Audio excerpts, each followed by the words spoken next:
Bonjour à toi qui regarde cette annonce et bienvenue dans cette nouvelle chaîne UT généraliste. Sur cette chaîne, tu trouveras des tutoriels hebdomadaires sur la technologie, les gadgets et l'utilisation des logiciels. Nous espérons t'aider à développer tes capacités, ta connaissance et à maîtriser différents outils de manière autonome. N'hésite surtout pas à nous écrire. Si tu fais de la vie une course, tu vas tomber dans la rivalité, dans la compétition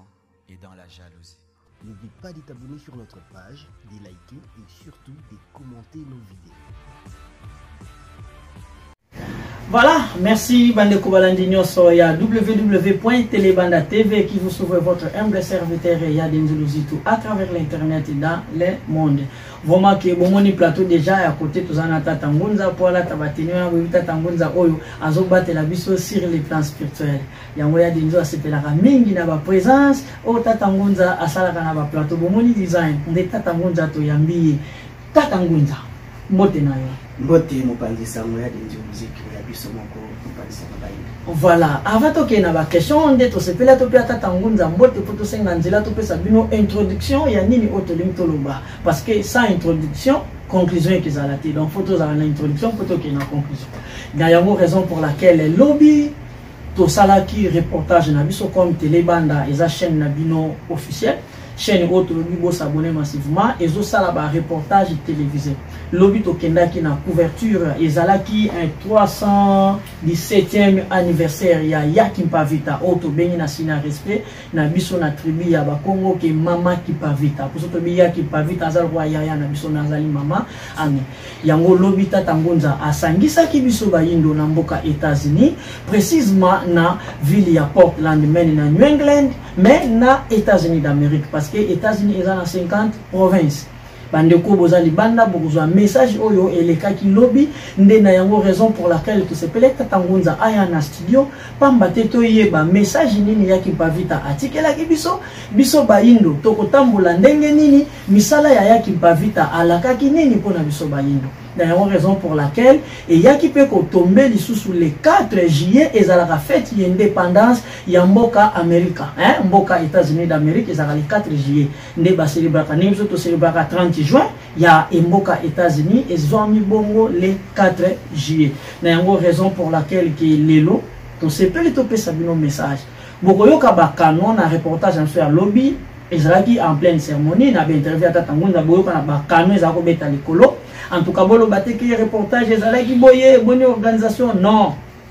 Ba voisin ba bandaki ko sepela fête d'indépendance. Bomoni banda pandémie oyeye en tout cas l'État a zo salon te place batba za 100 personnes 50 personnes. Yango raison pour laquelle bozo mona makelele ko zala ya bakano mais botsaka fox na message nini oboyoka ina kati concernant ba question oyo bande ko batunaki. Yango raison pour laquelle l'État qui Telebanda ezali chaîne officielle ezabo ko sala bino ba séquence télévisée et c'est peut-être tata Ngunza aya na TV a expliquer biso comment fait yango et coïncider qui peka na date indépendance ya mboka États-Unis d'Amérique. Ezaba signe bien be coïncidence. Il y a une raison pour laquelle tout ce que tata Ngunza a suivre ya ligne.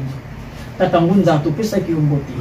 Lelo à travers l'internet ba kolanda biso na Telebanda, ba kolanda biso na Congo Promo TV et place wapi oyo patron ya Yadenzu Rafi Ngindu mutema mama Belinda azwami. Tata Ngunza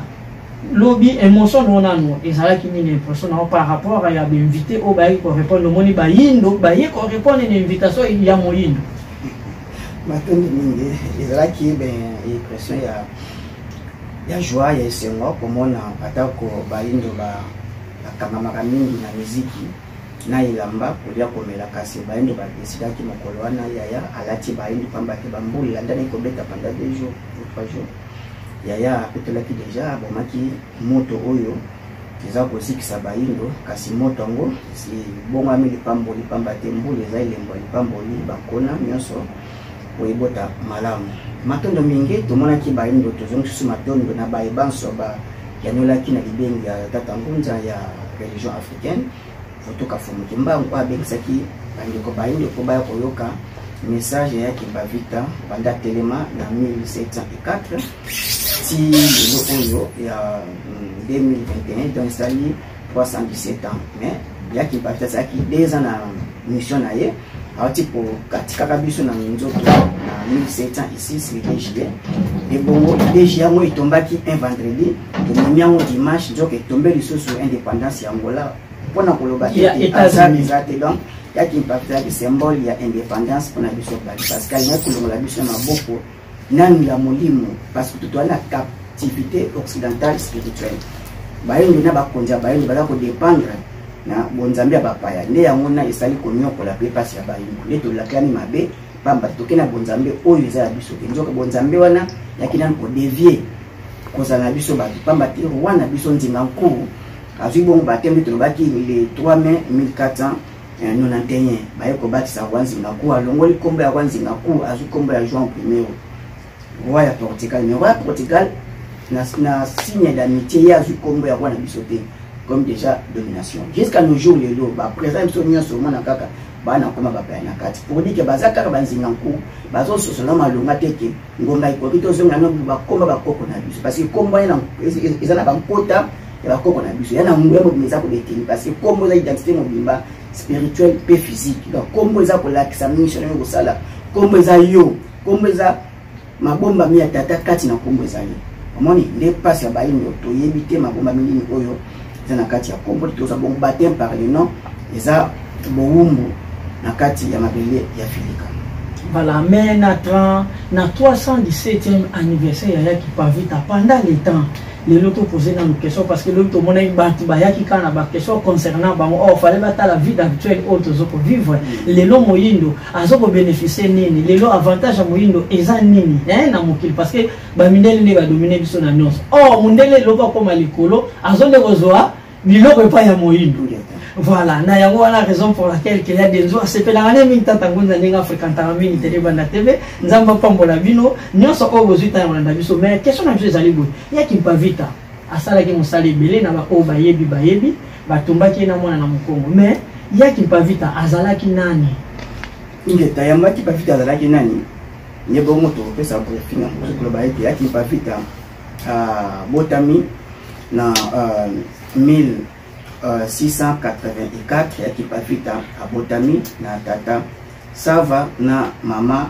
Sanga wapi oyo kombo na yeza kibongo Ntimba lipasa e bongo azwi kombo na kokola ya baptisme tokolo ba Beatrice dona Beatrice e kombo yeko ya kobieka manae ya molimo le bon to benge Yaki Pavita donc molongi etomba guerre moko stratégique Yaki Pavita ke boko meni donc Yaki Pavita azalaki bongo symbole ya résistance azalaki bongo une femme combattante et aza prophétesse parce que mai ayaki côté ya biso a prophétisaki mingi pona biso même koya ya fomoki mbamu Yaki Pavita prophétisaki yango kasi Yaki Pavita mosala ye a Yaki kosala yango akufaki pendant 3 jours pamba tina ancien royaume Congo soki tokufi zana Israël biso bayindo wana ko ba yete muta kendaka na mokila molimo na biso komona na kokutana na bakoko ba bakenda ko ba pesa ye ba biya ba résultat to ba koko so oza na biso na physique réponse na ko uta kuna uta peka kuna Yaki Pavita sima mikolo misa to ebo zonga na bomo no yoto ba la vraie résurrection zabo Yaki Pavita o azonga biso na vie antérieure na ye aliaki amelaki na batu na lolenge ya mikanda ba ya bakoma ki Jésus a c'est quoi oh Jésus a reçu la apparition parce que azonga sous la vie naie avant à kufate a reçu la apparition na ba porte naie mais Yaki Pavita azongi na vie sous normal na batu aliena batu ate batu sous 2 ans de vie donc Yaki Pavita tibiso le 2 juillet na 1706 wana c'est à 2 ans na mission naie kasi mission Yaki Pavita ezalaki ete azongisa bokonzi ya Congo pamba te Congo muté kotsaki la foi chrétienne. Il n'est pas Afrique comme Afrique chrétienne grâce à Wanzingaku na Etenia Royaume Congo de bakota kibongo na mbushi du fleuve Congo de cette époque là. Les sali et Yaki Pavita c'est bongo atele misa bokonzi ya Congo même à Kenya kotonga banda na mbanza Congo 7 ou 9 maisons Yaki Pavita tonga babaki mosa tonga tonga kamboka te mais Yaki Pavita azaki lemba botongi somboka pamba takene boko tonga mbanza Congo po bokonzi ya Congo etelema bandi soki Congo etelemité yebaki Afrique côté les maté yaki pas déjà yebaki bien avant il y a cela qui énergie nyonso atie poité ça no royaume Congo parce que Congo le binango ndeko ya France wa président wa tolika ça cause le bi Congo za colonne vertébrale alors il a dit royaume Congo l'ensemble des colonne vertébrale nzoto amusoki colonne vertébrale les au premier gumba au premier fouti ya moni Afrique za kolala l'Afrique Congo tellement France fanu salobi qui l'Afrique za d'une forme ya revolver gâché tout dans Congo donc nous qui importance donc il faut aimer ta gâchette donc il faut Afrique tina Afrique des Congo Congo ça na tina makasi faut à dégager message de libération yango mona été Jean-Marie Vané pa akoya koloba na livre ya Église Kimbaniste ya topé simbote na papa Simon kianga na bakambinyoso ndenge bakomela bongo tuka bakomeza mapasi. Mes condoléances au précité ya kulutu mama kwa kiadi Suzanne mwana moko ya papa Fumwa Mbanza autokotika biso depuis 3 jours ni disque mbasi yonde ko ya message en tout cas mes condoléances na libote na biso bayindo betotiko bungisa ya biso mama ya biso ningwa opasaki musala makasi bayebi meto achina no poto parachevé matondo mingi isali ete bongo a rappelé par le si vous écartez des Fumukimbango sachez bien que l'Afrique ne sortira pas. Donc ceux qui bolongwe na Fumukimbango, na Fumukimbango, netina Fumukimbango, na visa Fumukimbango, na message na ye Afrique ebikati. Et le bote Fumukimbango pembeni, totala ceux qui le Afrique zawapi. C'est la scène internationale Afrique ça. Il y a qui pas vite à ça makasi et message wana ezwesika. Ti kutuba eko kizia qui pas vite ba lobiete. Aboti mwana makambo isengazo bon tumba parce que ska baleli ba catholique ba monité parce que même que na gobala l'église wana tela ba présent ba la catholique parce que c'est sur utabanda kala mariage civil ça l'état catholique qui est moka wana ça l'état colonial wana kaka donc ya qui pas l'état qui révolutionnaire état qui mobundi ya baleki akokalite ko begi na ba loi oyo le poso pemba za maître ndebo ngapala ki na loi itimie nde yeko sala état qui pas vita ayeko ko insister ko ba ete mwana ona boto ko la bloquer na basango mari pe abota na mulimo santo na nzambe alors ba catholique wana Lorenzo da Lucana Bernard da Kalba bine message yo boyoka na bible wana si archifo nzamba botana mutu te mulimo sango mulimo botana ko physique ni sali biso ete yaki pas vita aboyi ko bongo la message na ye abi vina iso contete devant le but ka batebele yaki pas vita salaki prophétesse un messager wala kaka botu mbangana mwana na mpoko botika mwana ngasali bini batumbe na mwana mpoko abi mwana oya kozo na kombe mbangudi fika ya swe kama les révélateurs des choses cachées de Fumukimbango boko bangula mais boko mabomba yaki pas vita za mama na biso ya bayindo prophétesse na biso ya munene meteni ya biso bayindo Matondo tata ngunza apesi biso réalité pe amemi biso nani oyo yaki pavita parce que diluzi tout mo pa ya bino mupanzi sango na ville ya Portland mene tata ngunza toza la pena bref parce que tozaka na 25 minutes pour la question oyo comme biso sumo la été na question message nini yaki pavita ayela ki biso ezala ki nini ngeta to me makabino mulaite to me ramulai pambati buzo 18 ans et 5 siècles. Il y a l'ignorance, il y a au sabato. Vraiment. Ils ont passé par ça qui nzamba panda likolo nzamba na mwana moko pendant que ce kolongola 5 siècles les boule tu mona gozi pendant jour moko ils ont passé mais tous à la pousser te sa réponse il y a qui pas vite un message na il simple futuka vana mpambo uvidela le bini tozo eska to bungela wapi na bonzambe na religion na tradition zilo komoko to bungela wala ya to bungisi bonzambe na biso ezali la koza na biso malonga koko na biso to landi bana o ba otaki club apaya ba Lorenzo da Luca ba Bernard de Gal to landa ba catholicisme to landi christianisme lelo ko Afrika kana ba de Michel donc équipe a fait un message na Isaac tozongela bonzama ba koko futuka wana o kakeza futuka na ya komite futuka biso ba di futozonga parce que chaque race a sa futuka naye maope ayaki azonga si batu na futuka recours et à sa révolution culturelle bazonga ki na bokoko na baba saki bilanga peuple israélien payé parce qu'il futuka naye Jésus paye ko ya zonsi bango na message ya bakoko na bango mais paye ko ya zonsi bona ko na bango et Fumukimbango paye ko ya timpa vita paye ko donc chaque peuple a futuka ka soka bungisi bonzambe ni fois zone la mai ko mazala ka yambo ya ba okipa ba kolonisateur ba de biso ba ya okipa mbele na bango fuka zonga message donc ya timpa vita ya ki ko zonga sa biso na mapamboli po pamba te tozonga na bokangami na monde spirituel na biso bakoko na biso bango ni batamayeli batabwanya apesa mayeli ou va plutôt que d'abord pour ça il a quitté na biso toza na ngona difficulté parce que toi na pétrole mais to yebite nini to ça pour na pétrole toi na bateau moko ya raffinerie te toi na zimi moko importante bwana ile côté pamba te bato wana ni bakolo mayeli bakolo matière première so tozongi pa na bango et bon toza bosomi na biso ya ki pa fita mais c'est la tozongela bonzambe ya bakoko ka biso o etambaka biso ta ngipito ya bote ngipito kambaka bayi libande mako. Voilà qui tatangunza peso question mais pour to kende na question sur ya suka mais nelo ko lobi ke biso bayindo tozotanga lelo pe tatangunza ozana mboka États-Unis bana baza bangunza msupe bazo botama a mais est-ce que lelo na biso moko pe to yaki liboso tozotanga mais tozosonga mboka te to kende ko sala to laksa ya biso mais tozokanga mana ba mindele en plus biso to komate est-ce que eza facile tozonga ko komate za moi des formations quand ndio tutani kesa bapaya mtebo saba na okoma moyindo hypogriffe même tout temps to la kisi bango kokoma na koloba le posopembe donc moyindo batio na état ya kobanga pi bala kisi olola baso mokile kufa kala ti ba ozo bato ba pedi ba désintéressé moyindo ce qui est physique o komande nini il faut toujours un message ko ya ki pa vita poto poser ba valer na tirer na biso te ba ke mokile ko kufa te mokile ko sukate mon photo koma photo za na ba scientifique na biso politique na biso ba médecine na biso mon soki lelo ke Chine ba na des pharmacies occidentale ba kisi pena ba nouvelle hygiène ba spirit eza ukoti pharmacie mususu bien structurée propre ba mais il y a ba plante médicinale chinois traditionnel papa papa China yebi ba mike mo poudre mususu ya mai ya bango lelo biso awa to lo ba Congo aza des infos to ba za premier forêt mais après Amazon Congo forêt na za ba plante médicinale yebele mais ministère de la santé est-ce que c'est déjà considéré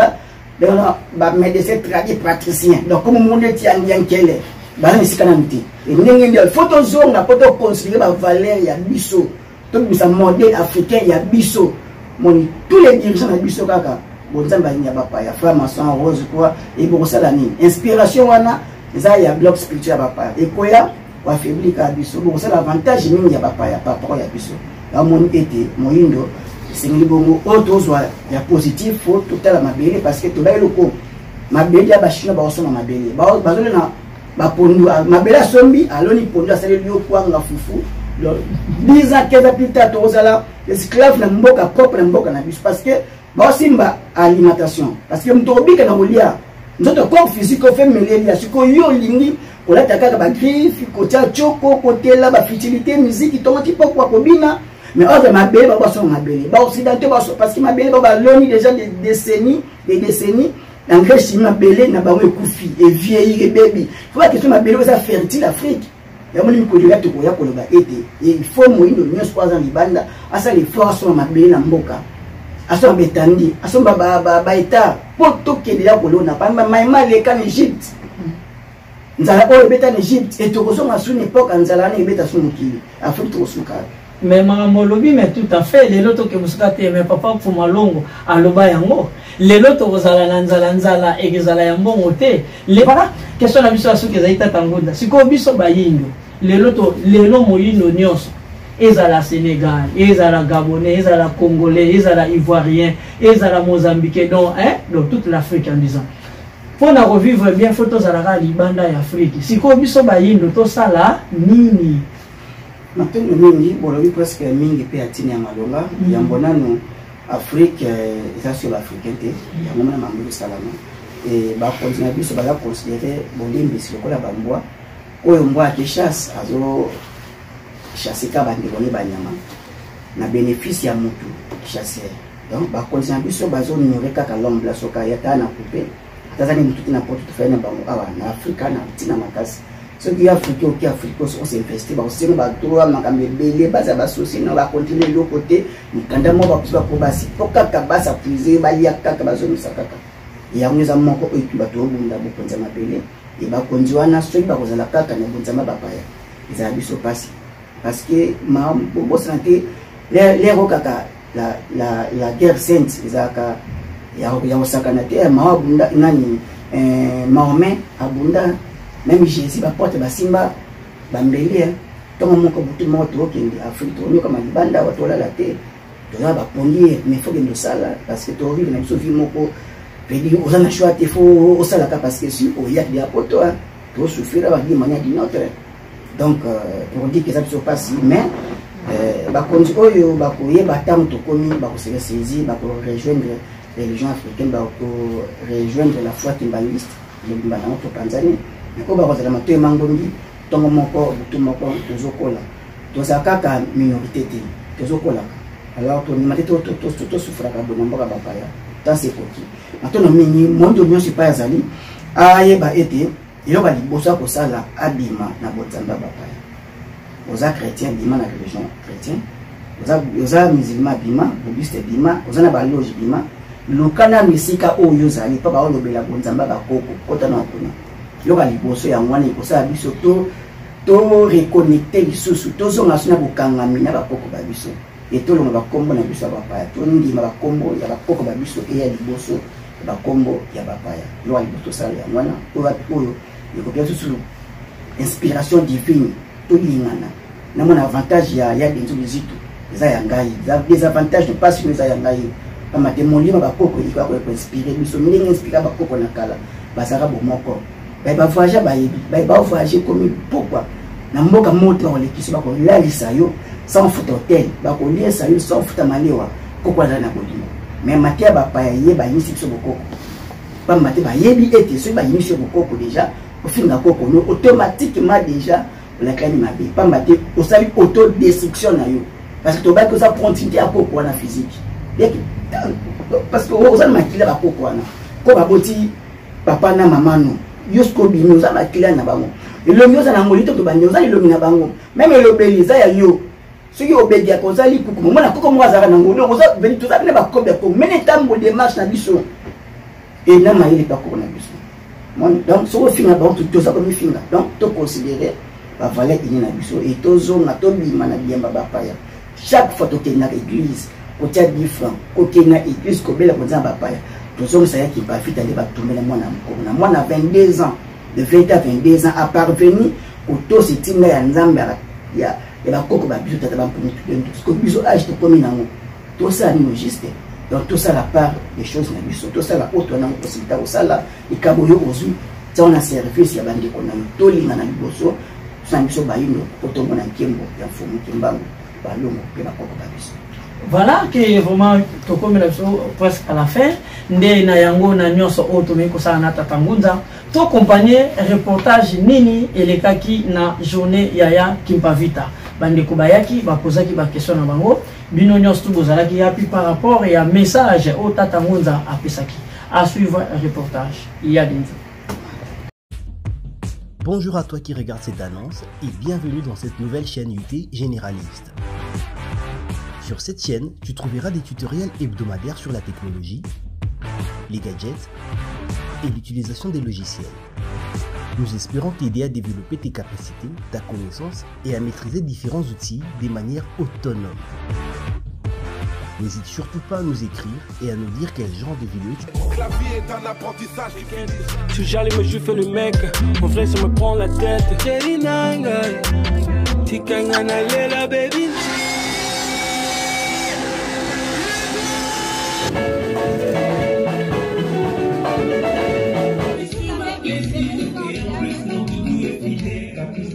monde ba te belé ba copain belé tout vivre na bango ba baby ça va vivre na bango.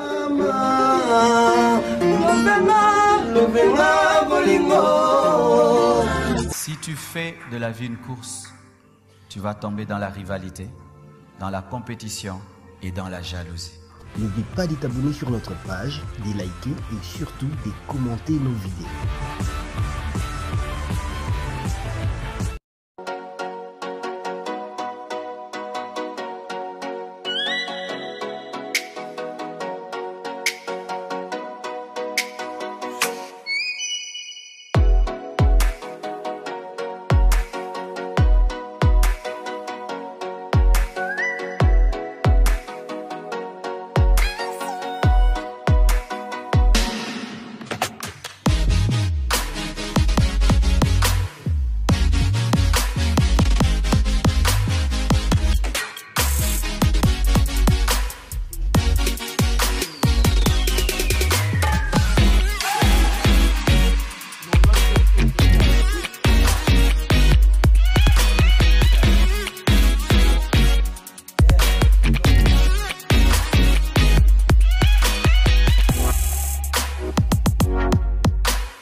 si vous n'adhérez pas à la vision ou aux enseignements de Tata Ngunza, étant donné que dans ces enseignements, il y a une partie très importante de l'histoire, l'histoire à laquelle nous sommes rattachés,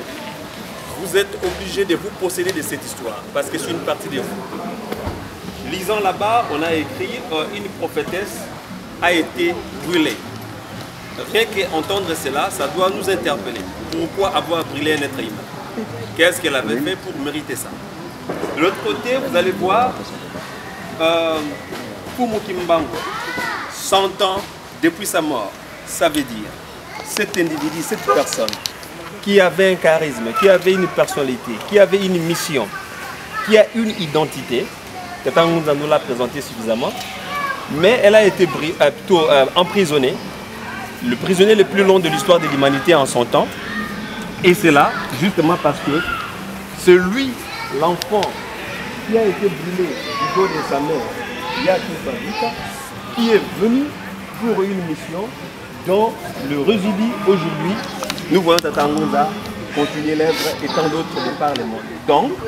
rien que cela, nous devons nous intéresser à connaître l'histoire, à suivre l'histoire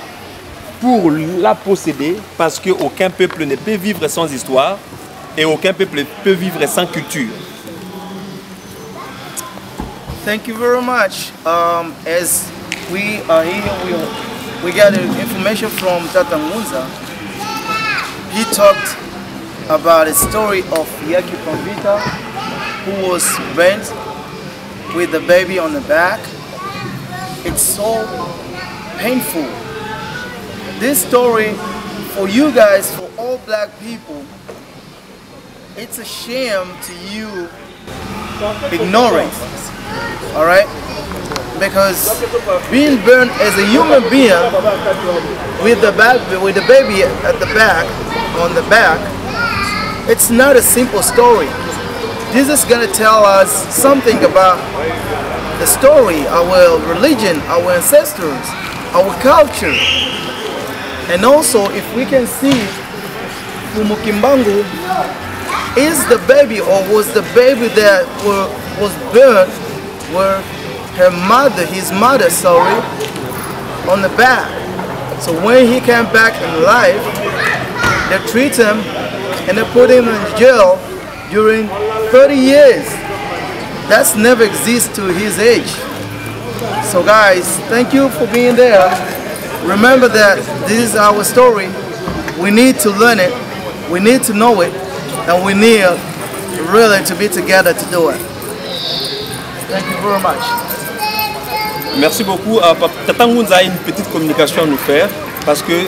la soirée a été organisée à 2 étapes, la première partie et la deuxième partie. La deuxième partie, ne vous en faites pas. Il a fini déjà la communication, mais par respect pour vous, vous l'avez entendu, il veut aussi vous entendre. Vous avez des questions à poser, vous lui posez des questions, il est disposé à vous répondre. Union africaine, qu'est-ce que tu penses pour ton peuple? Qu'est-ce que tu penses pour ton histoire?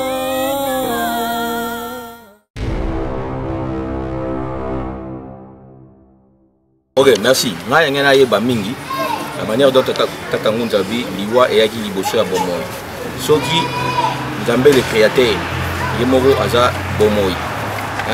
Abi a créé mutu na image na ye, c'est-à-dire a créé bomoi na bomoi mususu. Sauf que azwaki mutu a créé mabele et puis a soufflé mutu akomi ko vivre. Par quel miracle liwa eza mukolo ya bomoi.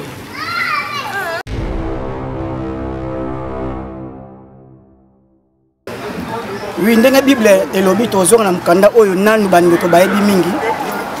la salaire du péché, c'est la mort. Dans la Bible, la salaire du péché, c'est la mort. Exactement, on a raison. Si quand tu as mutuna, oui, Caïn Abel, et Abel, nous avons beaucoup agréé, fait d'andimé li bonzanaye, à Soumukate, à Koufaraponani. Il ne faut pas couper parce qu'il y a Soumukite. Il y a Soumukate. Nous avons beaucoup de tout droit, nous avons dit parce que il y a le lobby qui non, il y a peut-être même le lobby qui non, parce que le péché c'est la mort. Mais Nani Abel a Soumukate. mais akufa kisiko na raison ni pona ni liwa yaki déjà o déjà ba parents na ye basumuka ki déjà adana Eve basumuka siko ye asumuka te vedi criminel za ya yo ye asumuka na ete nzamta ndimili bonza na abi o pena li bonzeke tout doit ndimi yango mais akufa ki pona ni parce que babaki eloko parce que la mort c'est naturel ça déjà existé avant yo. Donc tozongaka biso nyonso na état primitif oyo eza bongo ya liwa.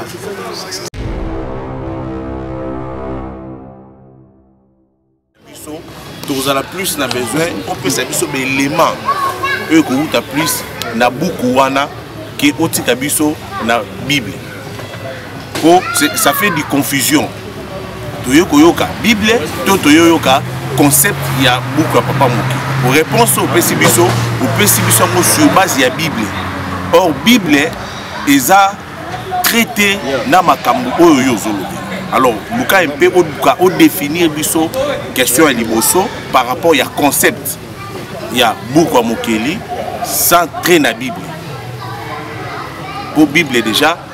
du moins tu as la notion là. Donc on répondre biso déjà na likambo de déjà. Voilà, question na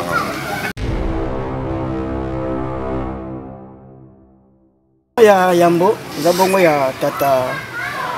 kifata lenga tuneleli pe basemboli mingi pa yambo tambongi nzambe ezakaka être suprême kozakaka likolo toko kambaka bato zanza tata mokeli ya nyonso yaza likolo twana ba nzambe lokola 4 races nzambe za lokola mubali na basi 4 twana Yahweh aza nzambe aza mama oya boti la race blanche pat o Jésus aye ko bimela ye wana Yahweh aye boko bota na musuni ko moni Jésus yamba ba bengi pe nzambe tata ba pungu tulendo ye pe nzambe yango fumu kimba to bengi pe nzambe po aye ko incarner na musuni na komba fumu kimba izwara pe nzambe aye bona nzoto ya Buddha ye pe nzambe ala ye pe nzambe aye ko incarner na nzoto ya Mahomet. Donc baza banzambe pe chaque race oiseau bota maza na être suprême na ye. Donc tata mokela za moko égalité. Mais ba mama baza 4 to ba koma moi mingi koleka par rapport à multiplication ya race. Donc chaque race a na être suprême o azo dresser le sambo na na hiérarchie spirituelle. Wana ya liboso. O ta kolobake nzambe yemo akufaki. Bon, biso c'est vrai que tokoli na religion ya biso ba indote. Tokoli na christianisme parce que la plupart de biso za ba chrétien. Mais biso na makomi oyo bengi ya makomi ni lobiko to wana. C'est référé na Bible makomi so ya tata. Mais biso so dia nzamba za immortel. Aza le créateur incréé donc yé mutakile azati. Soko comment est-ce que muto aza immortel? Akufa qui sous wana o exploser biso mo mutu quoi nzamba mo bulu donc question na nzamba on va expliquer biso comment est-ce que mokeli akufa qui parce que ce que le mokeli akufa wana on se référer na Bible parce que na Bible va que Jésus akufa qui a 5 ans après 3 jours pendant que yo limité tout se référer wana donc faut vous éclaircir biso mo mokeli akufa qui par là au ningo lobani merci.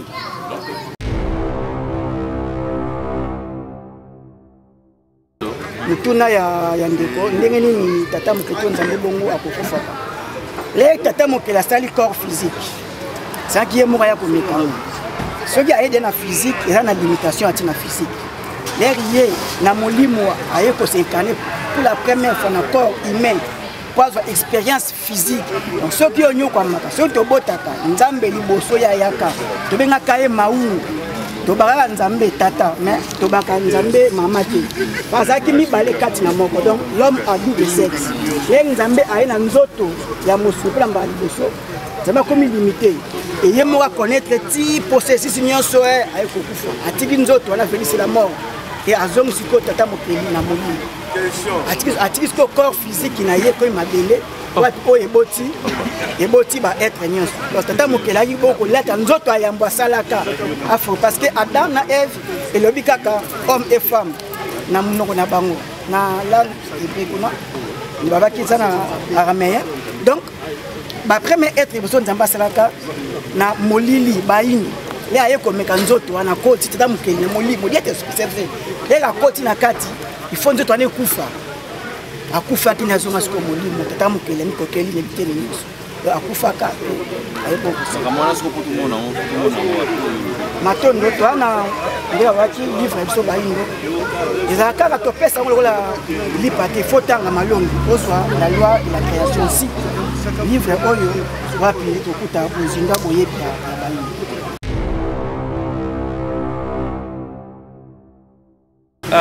Tobosana te concept pour la batuming ba yemo retard ba ba yaki bande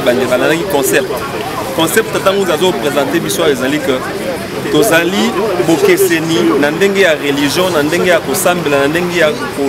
ya ba confession na biso na ba bikolo mususu ça veut dire biso zali ba indo yango na la kisina lobby futuka religion africaine futuka c'est-à-dire kozonga weza ya Congo. Alors ba bien on peut retour bon bobo sanate a présenté que ba Israël ba juif baza différent na biso donc ceux qui est à bongo ba juif pe bazalaka bitelengano bisika nyonso me bazonga pe pa na bango de bango pe bazaki na futuka na bango bon ba chinois pe baza pe na futuka na bango donc to tungisa mingi te côté na ba concept na Isaac Claire to poser ba question par rapport à exposer à ça les la question mususu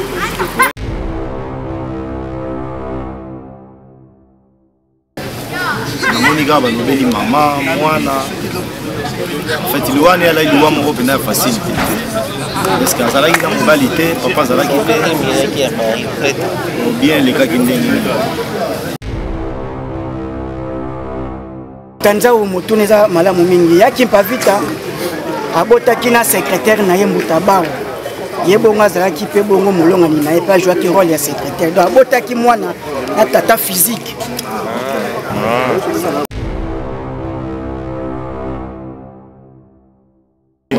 Des autres religions africaines telles que la religion kémite, telles que la religion Gouza, parce que vous c'est Fufuma, la religion Gouza, qu'est-ce que vous dites de la religion Gouza et de la religion kémite?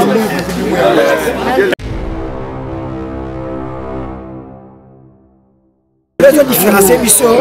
les arabes sont pas combo mais toi na ligne de conduite moko toi na pensée moko tozo makaka bayi to tombola mabena biso toza bato moko na komba ko kisa et lengo ngikokoka kokoma moko na kombo ngonge kuka quand pour koma moto moko ingeta yona banda bozonga we ba parce que soki ozo ndi ngikokoka.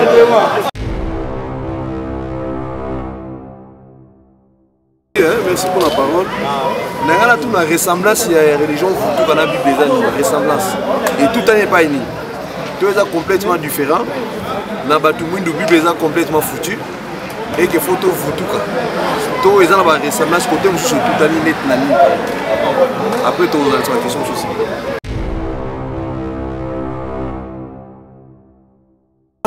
Mbuta Banzambi. Tout a pena. Il y a beaucoup de questions na nyonso parce que la Bible c'est l'ensemble il y a des livres, bibliothèques. Ils ont besoin de connaissance. Tata mokele la loi et la nature ici. Donc on a peine pour s'opposer en tout et pour tout. Donc on a il faut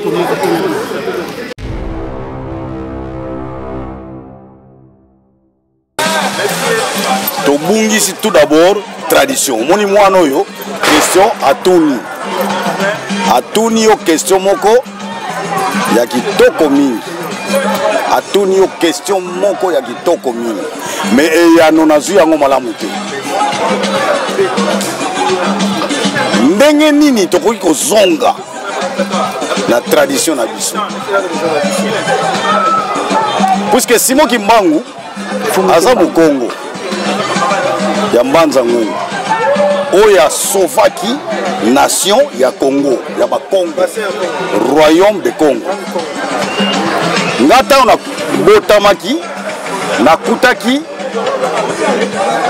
ba série wana ya ba guerre ya makasi ba ngolo ezo kweya na mabele tozo lokota otolia ba réfugiés biso ngamoko na viva ya Makobai, cobaye, cobaye. Pourquoi Mputu? Cochon. Pourquoi Mputu? Tolokoti bango na bazamba. Tobibisi bango, tobani koboko la bango. Lumba. Oya telema batoi, lapin. tozobenga tozozwa bango tozobimisa bango na bamboka banyama oyo tokoki kobokola yango wana banyama mosusu tokomeka kozwa bango na zamba toye na bango na kati ya mboka me akoregistre te akobima mpo na tradition na biso ezonga lokola mwana ndenge atonga tokosala ndenge nini puiske omoni Impavite aza wana papa Simao aza wana donc so nalobi yango na Kikongo opapa Simo oyo omamaki Impavita ona owa otusidi wao elunkululu eto lwa wonso lwa Congo royaume de Congo ya vila de Congo de Antotela awei tuvanga mpashivu ekinkulu kieto kyavutuka una uyuvu idio mwana ndiyo savo ivavo ntomene tomavutulo mwana ndiyo mpashivu tatoma landa mawonso vovelonge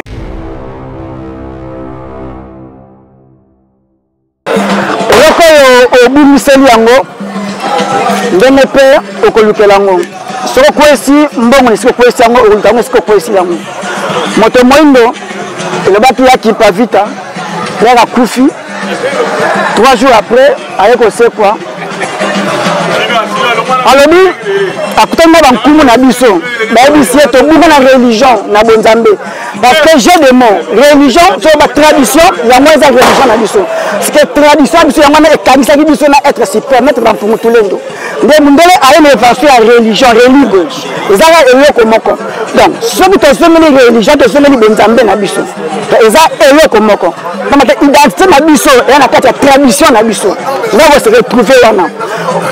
soki topenza il faut tosonga totanga yango lisusu il faut toyekola yango il faut éteindre le système éducatif faut batangisaka bana classe il faut échanger po tradition ezonga civisme authentique ezonga na bakelasi yango religion africaine azobunda système éducatif échanger po bana Congo mpe na pays Afrique nyonso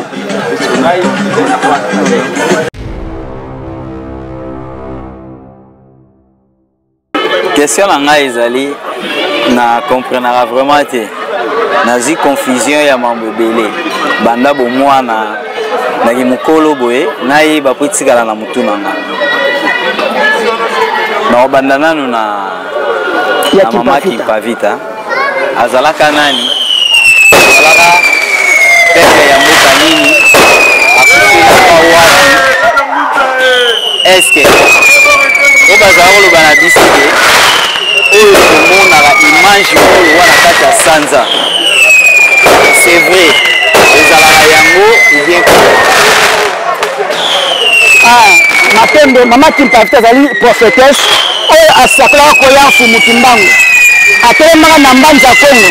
na 1704 ti 1706 le 2 juillet batumbi ye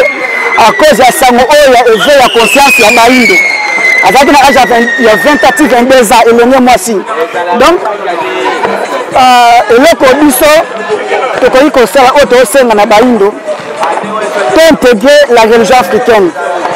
po tokuta bakoko na biso baza honoré yaki oyo tozasi bomoko na bapamboli kozonga na biso baindo toyaki Impavita azali moko ya elonga to elembo ya elonga na biso baindo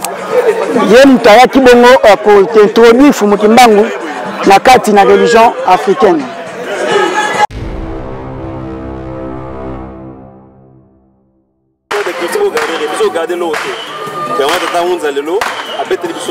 Donc,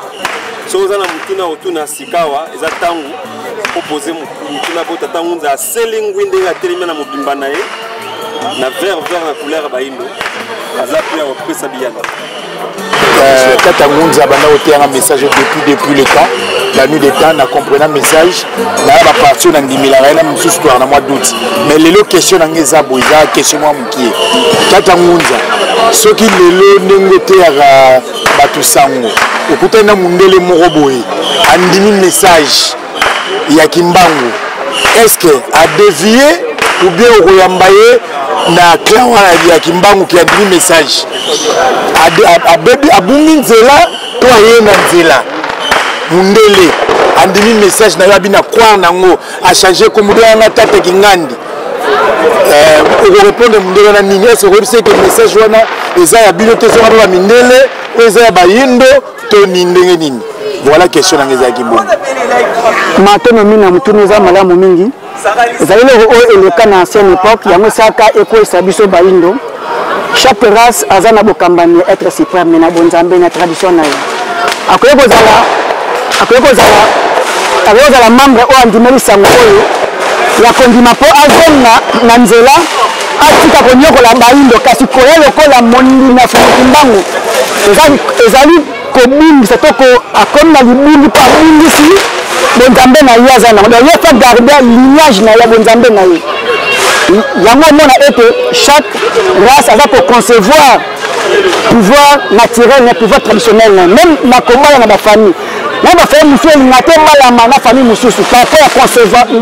ya conservation la tradition na bango est-ce que la race noire il faut na milibose to adhérer na sango oyo donc l'homme blanc koyo koya te kokota na sango oyo comme adepte akoki koyoka maloba ya fumukimbangu po à se conformer à se compléter na bonne conduite ya bango na koya adepte eza inacceptable eza déviation na bonzambe na bango ya poso tembe.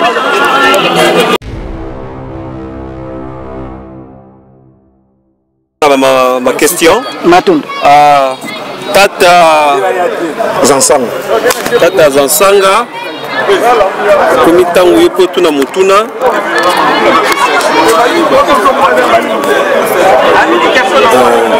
Matondo.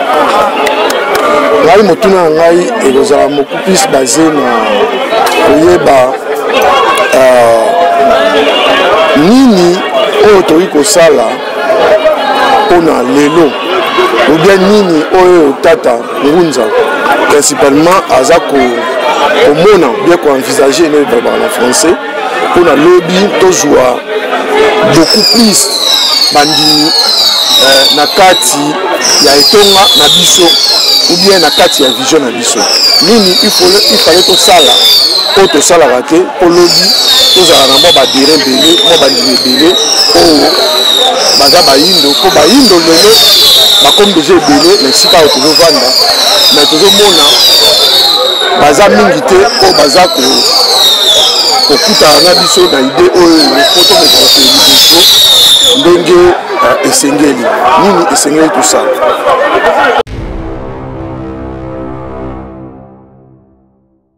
Tata Yambala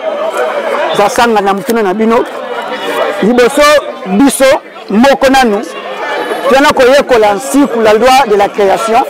comme ça bongo eto panza sango de bouche à l'oreille nde bayinde bakososola ete tobungaki na bonzambe nde totesa mateya tozonga na bonzambe na biso donc faut tosala nini tozala bapanzi sango o de bouche à l'oreille po baye oyo tokutanaka na bango babongo kozongela bonzama bayindo mpe topesa tata Ngunza maboko po tosala mokili ya sika ya bayindo pamba te message na biso eza kolingisa yo moyindo mpe ovalorize mabele na ye soki lelo afrique eza leta ezali parce que totiki bonzama bapaya tobosani bobiso alors chef coutumier moko te azala na ndaku na poto chef coutumier moko te alulaka poto bakonzi oyo tozwi baza bango nyonso na bareligion étrangère donc faut tosala makasi to évangéliser davantage nani biso mona ni tata mbala to mona sango ototanga loi oyo la création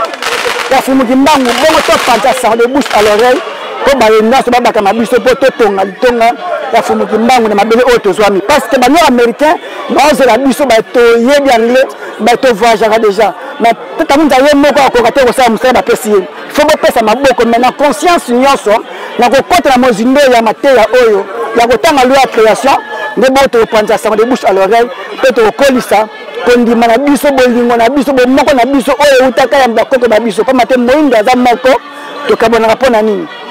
donc tosala makasi topanza sango de bouche à l'oreille mpo tobakama na zitumba oyo abandaki résistance ya bitumba oyo nsima nango Fumukimbangu ayaki aza na 100e année ya existence na ye moni baza bato mibale baexistaki na deux époques différentes mais pour une même mission pour une même cause tata Ngunza démontré biso un exposé na ye ezalaki mpona pour la nini il faut conserver culture na biso de conserver lolenge na biso pe ya kozala ya kosambela ya vivre. Malheureusement la colonisation a fait que les loto perdent toutes les valeurs.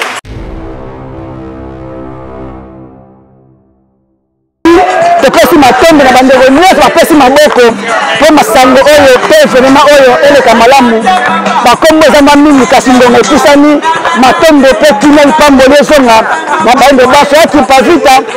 akobakoka mpe kobatela bana bayindo na mabongisi nyonso loposo mpo bazosala mpona kofaire élimine successivement secrètement la race noire yakipakelaki mbeka mpo na biso abatela bayindo mpe apambela bayindo elelo bato mbula ebetaki durant 3 jours yakipa vita oyo 2 jours oyo mbula ebeti